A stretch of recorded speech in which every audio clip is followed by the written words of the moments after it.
Hardies and Hardos, we got a special one for you today. CFB Mike's on, so you already know what the hell that means. Spinny, what do you think, man? Are you ready for the college football season? I am. I'm ready for the college football season. I feel like the first time in my life we get a good week one matchup, like a Holy, week yeah. You're obviously talking Texas, Ohio State, right? one. Obviously, yeah. Yeah, 1 versus 3 in week 1. Crazy. Mike, tell me why Ohio State's favored by 2.5. Dude, I don't know if you guys saw the quote that Arch had today. Absolutely.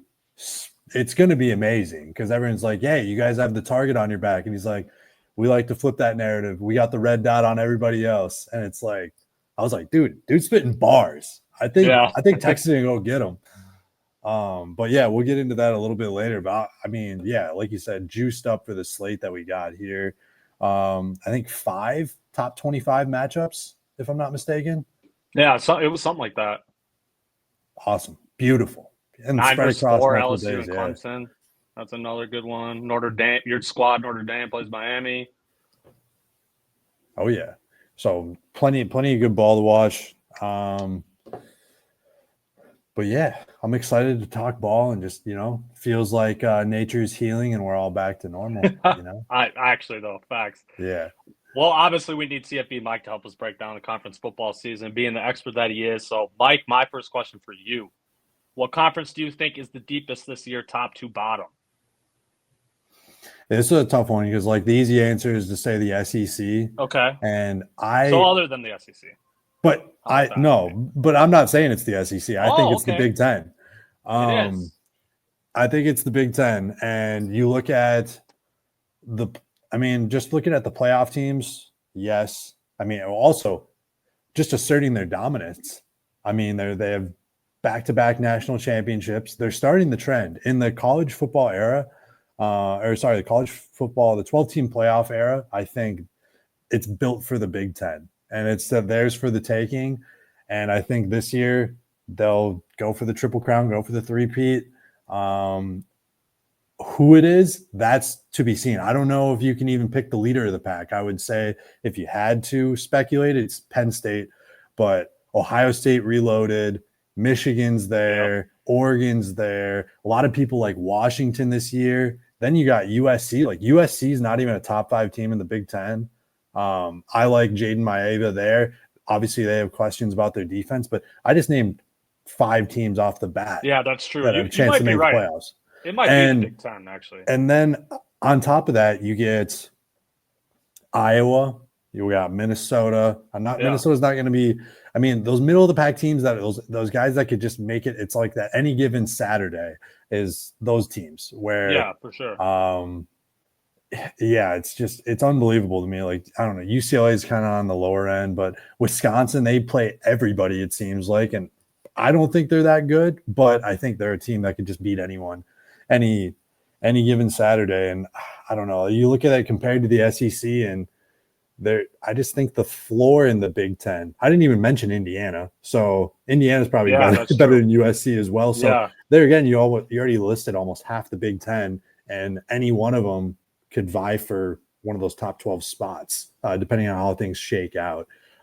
So yeah, I think it's actually the Big Ten. You always hear about the SEC. And if you're looking at the 11th and 12th teams in the playoff, would you rather have a team from the SEC that's likely going to have to go up north to play a game in December? Or would you pick another Big Ten team to make it more of a competitive game? We saw what happened when Tennessee had to go up to Ohio State last year. That was the 8-9 matchup in the playoff, and we saw what happened. I think the SEC actually hates that these games are on campus, and we talk about format changes and whatnot. That's my underlying conspiracy that they're not going to come out and say they don't want to go play in the cold, but happens for 3-4 years. They're not going to want it. And they're going to try everything to change the format so they don't have to do it. But yeah, Big Ten, baby. Big Ten. I can see it. Actually. I like that answer. All right, my turn, Bus. Yeah. What you got? We're gonna start with a targeted question a little bit. Okay. Classic Spinny. Because I want him to pick one of these two teams to most likely to make the playoffs, gun to your head, Penn State or Notre Dame? This is such a sandbagging question, by the way. Like, he's just begging me to talk down on Notre Dame, and it's like, Literally, all right. yeah. I want to hear the devil's advocate from you. Yeah, I mean, hey, I'd love to give it to you. Notre Dame, I think, is deep in pretty much everywhere except the most important position, and that's what people, want to see. Later in the year, might have a different answer to this, but right now, how could you not pick Penn State? I think this is such a low-hanging fruit question. He just wants to hear me dog Notre Dame. I'm not going to do it. I'm going to talk up Penn State.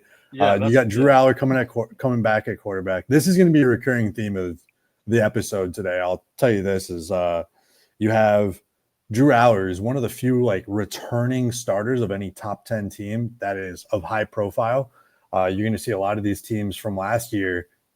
A lot of these top 10 teams are going to be starting guys that haven't started regularly in college football before. So Penn State has that. Katron Allen and Nick Singleton. Yes, it's loaded running back room. I would argue Notre Dame's on the same level as them with their running back room with Jeremiah Love, Jadarian Price, and then don't forget about Anais Williams as well. And then they have another freshman running back. His name's eluding me, but he's a bruiser that can get it done in short yardage. So I think they're equal there, but Penn State had pretty much brought back most of their team from last year. So this is a make I don't it or trust break Drew it Aller. season. This is a make it or break it season for James Franklin then, or what? Because we know the record against top 10 teams and bowl games and all that for him. In his defense, Harbaugh had the same thing at Michigan, though. You remember he lost to Ohio State 7 or 8 times before he got the job done, and then he created the well-oiled machine that we see now at Michigan. So I'm not doubting it, but again, I think Franklin gets a pass more than he should, because he should, PJ Fleck gets the used car salesman thing. Franklin should be driving that bus. If that's your take, he's the used car salesman because he's getting all this top blue chip talent, and then he's still not winning the games. Yeah, absolutely. So yeah, there you go. There you go, Spinny. I gave you your answer. Do you think both is more likely than one missing? That's my other question. If you had to pick. I'd say so, just because Notre Dame, them not being in a conference is actually so advantageous in this format. Yeah. They go 10-2. And again, it's not going to be easy for them because you start out on the road at Miami in a national spot in prime time. You have a redshirt freshman quarterback, has never started a game before. And then, you get a bye week after that. And then you come back home and play Texas A&M. So you have two top, I think A&M is top 15. Excuse me. A&M's 19th. So two top 20 matchup. They're top 20 teams right off the bat. Good luck. So, I mean, Notre Dame has the pieces around it. They have the roster around it, but ultimately, you're not going to win games unless you get solid quarterback play, in my opinion, those top 25 matchups. So I would say both is still most likely than one or the other. But it could be tough sale. We could be having this conversation 3 weeks from now or 4 weeks from now and saying, what's up, Notre Dame? You're 0-2. Yeah. It could just as easily fall that way, right? Yeah, for sure. Fair. All right, let's jump to the SEC. My question for you is, who's a sleeper team to win that conference this year? Don't pick any of these top dogs. Preferably even a team that's unranked right now, if possible. But who do you got as a sleeper team to win? Yeah, my sleeper team. I wanted to take A&M. I don't think they can actually do it, but my sleeper team is actually Oklahoma because I like that. I think that's the next team. So if you look at it's what? Bama, Georgia. It's Oklahoma's Texas. 18th right now. Yeah, so you get Bama, Georgia, Texas, LSU, and then I think Oklahoma's that next team. But you just don't know what you're gonna get out of them. They have plenty of opportunities to make statements this year. It's just I think taking these transfers in is always kind of a challenge. It's not everyone loves to look at the team on paper, but what they actually do from a production standpoint is usually less than what you would expect. Like they're not just going to come in and be absolutely. superstars. So with Mateer and Jaden Ott, I think the offense should put up points. But the question's been over for a long time at Oklahoma.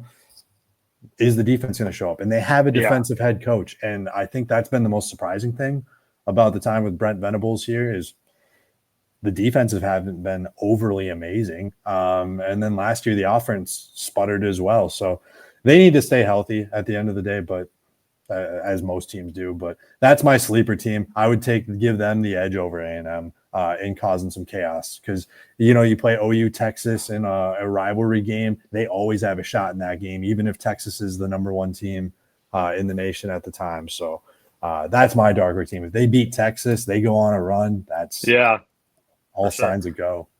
If I counted correctly, 10 ranked teams for the SEC to start the season. That is ridiculous.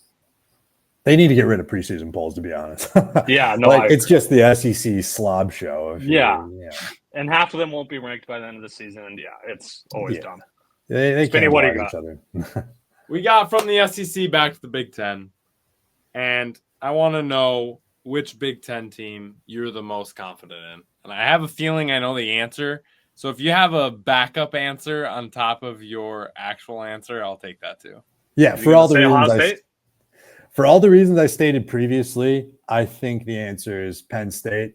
Yeah. You just have to feel most confident. They you look at, then let's look down the line. Who's the next team? Yeah. You have Is it Ohio State? Ohio State, you have Oregon, and you have Michigan, all starting new quarterbacks this year, whether they're a freshman or transfer in the case of Oregon. I want to say it's Oregon. I don't know if it's Ohio State. I think the thing at Ohio State isn't talent. I think that they replaced both coordinators this year. And that's a good point. Do you guys know who Ohio State's defensive coordinator is this year? No, who is it? Matt Patricia. No way. Their offensive coordinator is Brian Hartline, who's he's been the recruiter that's gotten all these great wide receivers to Ohio State, but we haven't seen him extensively call plays at any level. So Ryan Day, I know he has his hands in play calling there, but it's just different. You don't have Chip Kelly there. You don't have Jim Knowles. And that's another reason why I say Penn State's the runaway, because they get Jim Knowles now. How did that happen?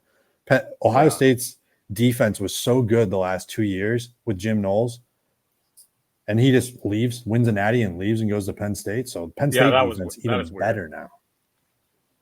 Facts. That is really weird. Okay, we're going to jump to the ACC. Is there a team other than Clemson that could win the ACC? Obviously, Clemson is 4th ranked to start the season.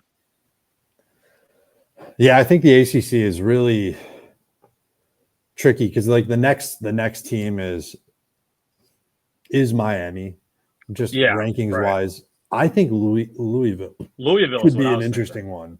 Yeah, I don't know. I really like Coach Braun there. They have one of the best running backs in the country there, and it's just not a difficult. Once you get outside of those top 3 or 4 teams, it's very, very wide. Like it's very, very like wide open, and there's not that there's a lot of parity, and there's not that much separation. So I think Clemson, my worry about them is they have all the best players, right? Like everybody wants to pick them to win the natty and whatnot, and they return a lot from that defense of last year. They need to get a lot better because they got absolutely ran out of the building against Texas last year in the playoff. And like, to me, I was like, that's a problem.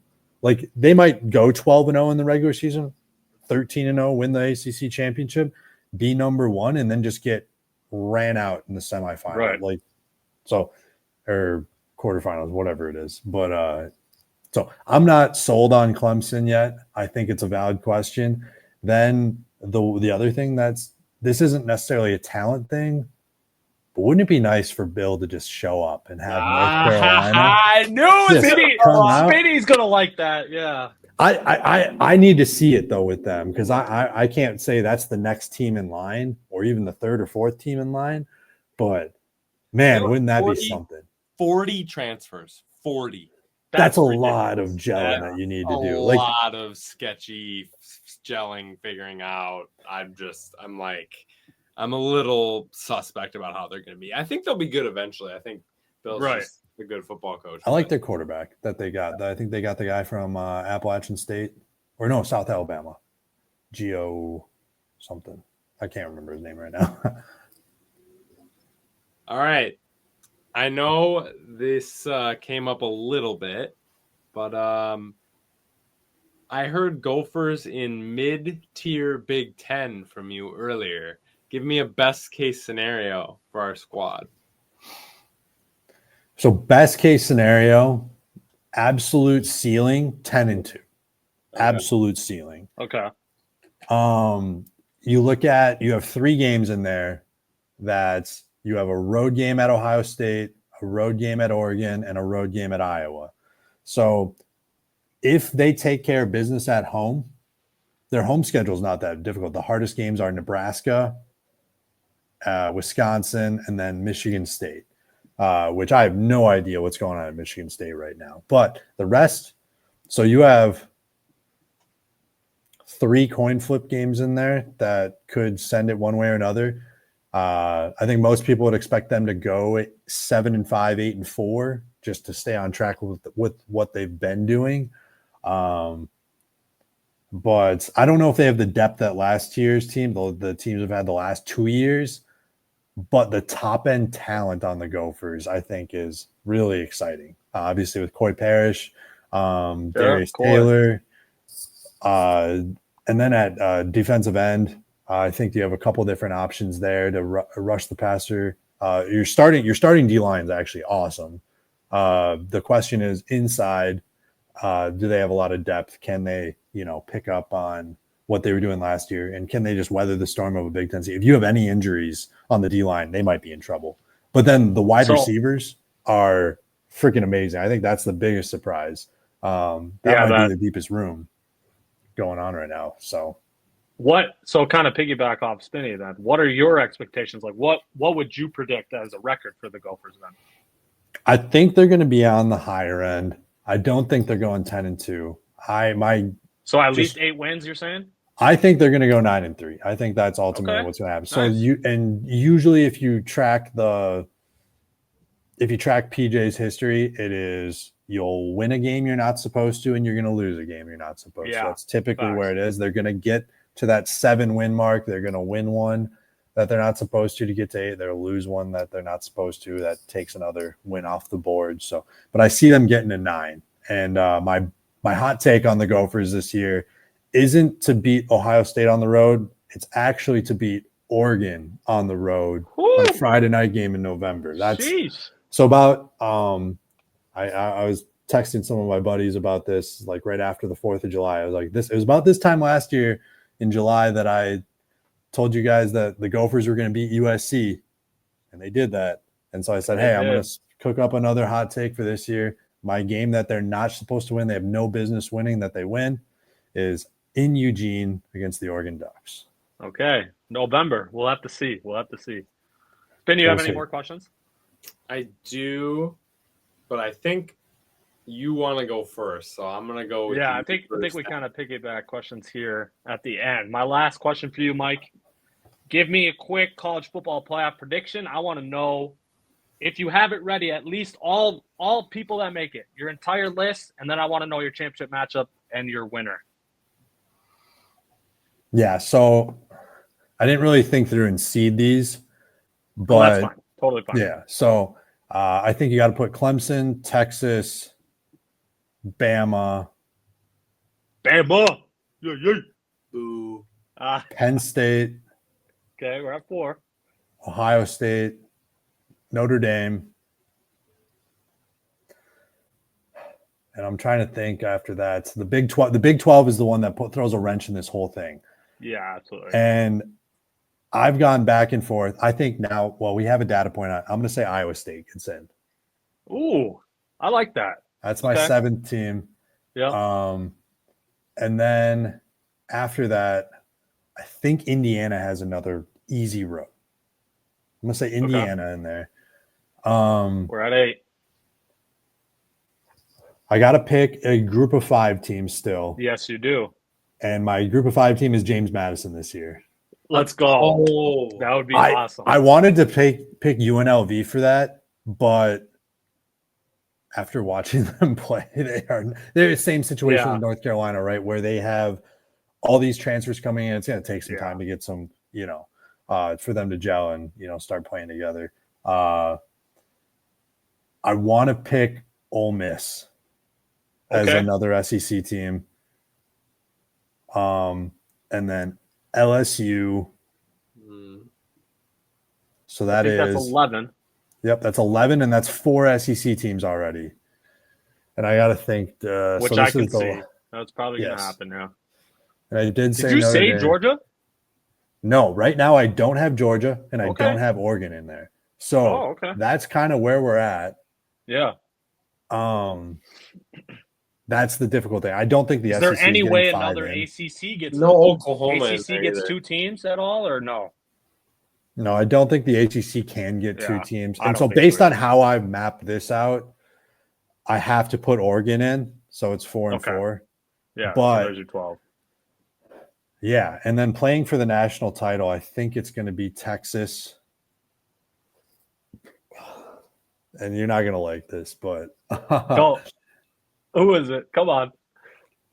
Oh, you're not going to. He's laughing. Oh my god. No way are you going to say Alabama, bro. Come on. Dude, I'm not. Okay. I'm saying it's Texas over Notre Dame. Notre Dame doesn't get it done again this year. Notre Dame, okay. And then I should have seen that coming. Yeah. But yeah, the Texas Longhorns winning it all. I mean, that's a safe bet, right?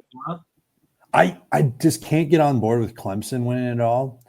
And I think that they're going to be probably the number 1 team going in, because I think they might run the table. If they beat LSU week 1, they are absolutely going to just mow through the ACC. The ACC is so weak. I can't see a second team getting in there. No Miami winning that? No challenge with that? Well, if Notre Dame, if I don't know how you can't. Everyone wants to go back to the drop. The Georgia receivers last year led the nation in drop passes. And that's what they wanted to say, hey, Carson Beck could still be. And he might be, but if Miami wins the ACC, the story is going to be the defense. And you know who their defensive coordinator is? Corey Heatherman, who they stole from the Gophers. The Gophers made him the highest paid D coordinator in school history. And then Miami's pause that. We're going to make it 1.5 million. It's they're paying him just crazy money. That's actually absurd. Good for him for getting his bag, but it's pretty insane. But that's kind of what I got. I got Texas over Notre Dame. Texas winning it all. Okay. I definitely don't hate it. They're going for underdogs a little, Mike, and it sounds to me like Ole Miss might be your answer here. But any of those Florida, Miami, Ole Miss, A&M, OU, any of those plus 4,000 to 5,000 teams that you think could actually make or win the Natty? See, that's why I couldn't pick. I didn't want to pick Ole Miss as this because, all right, I think Ole Miss and OU are interchangeable. Yeah, I think that Ole Miss might, if Lane Kiffin can unlock what he had with Jackson Dart with Austin Simmons here. Hold on. But I think where people are pumping the brakes on Ole Miss is last year was the best team Lane Kiffin's ever had, and they couldn't get it done. Why the hell would they get it done this year? So I have them getting in, but more for the reasons of the schedule compared to Oklahoma and that the actual terms of getting it done, OU probably has the best chance of playing in the Natty, of having a chance to play for it all. Just because they're built better in totality, and then they have a little bit more championship pedigree with Venables as the coach who won 2 natties as a DC at Clemson. So, okay, well there you have it, Hardies and Hardos. Good old classic yearly annual college football preview brought to you by CFB Mike. Mike, you have any other teams, players, anything college football related you want to shout out before we get you out of here? Yeah, absolutely. As you guys know, I'm a Minnesota State alum, so I do want to shout out Yep. some of the crazy coaching tree that Coach Todd Hoffner has at Minnesota State. Right now, there are actually two head coaches that were on the same coaching staff at Minnesota State when I was in college in 2014, I believe. And so one is head coach at Wake Forest, and that is Jake Dickert. He was D coordinator for 2 or 3 seasons at Mankato. And Okay. then right now, New Mexico head coach Jason Eck, who was the offensive coordinator in 2014. So, hey, they got multiple D1 head coaches that were on the staff at once. And I think that is awesome. absolutely insane. Absolutely. So good luck to both the Lobos Roll Mavs, and the Demon Deacons this year. Roll Mavs. All right, Mike. We usually do a little question at the end, but I'm going to keep you on here for mine. Why is Lincoln Riley not successful at USC? I think it's just the continuance of it, right? I think Lincoln Riley, he could be wiped out of the picture completely of college football relevance just because he could never figure out the defense. And they stole the D coordinator from UCLA who did such a good job last year, but it's just a sinkhole of a job to be D coordinator on a Lincoln Riley staff because they sling the ball so often and they don't rely on running the ball and keeping the defense off the field. So after 2.5 quarters, the defense is tired because you either score too quick and you don't maintain time of possession, or you're 3 and out and defense is right back on the field. So it's great for lighting up stat sheets. It's great for getting Heisman quarterbacks, as we know, as we saw at Oklahoma. But the defense is always the story. We know what a great offensive coach Lincoln Riley is, but if he can't figure out the defense this year or next year, or hell, he had a 10-year contract. Yeah. USC's just stuck with him, by the way. Like, there's no way they're paying that buyout. So this will be the last college job Lincoln Riley has for a while. He's definitely put his kids through college and probably their kids' through college on his salary. So, I mean, I guess put your feet up and go, I don't know, maybe hang out with Jimbo Fisher for a while. I don't know. So, but yeah, that's it. The defense is the story. We know the offense can get it done for USC. It's just, there's 3 phases of the game in football, and that's something that's hit him like a bus in LA. Love. Thank you for being on, Mike. Appreciate you. Yeah, we appreciate you, Mike. Was laying the knowledge on us. Thanks, guys. I'm excited. We'd be lost without you. Season, baby. What'd you say? Excited for another college football season. So yeah, happy to come back whenever you'd like and talk some more ball, baby. Yes, sir. We appreciate you, Mike. Got it. Thanks, guys.